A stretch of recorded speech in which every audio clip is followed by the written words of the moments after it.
Масыл бала әңгіме. Арнаға тіркеліп келесі қызықты ертегілерді жіберіп алмаңыздар. Ертеде бір дәулетті адамның масыл баласы болыпты. Өзі жалқау болып өсіпті.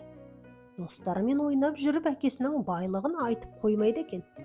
Бір күні құрдастары: "Жарайды енді, сенің әкеңнің еңбегін бағалаймыз.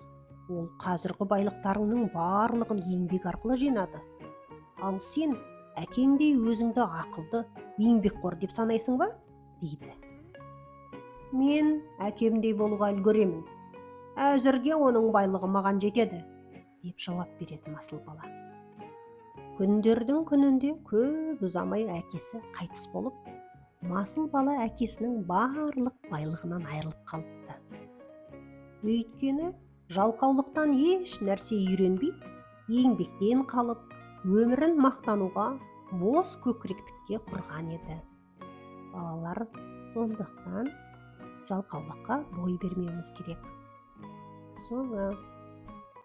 Әңгіме ұнаса, лайк басып, арнаға тіркеліп келесі қызықты ертегі әңгімелерді жіберіп алмаңыздар.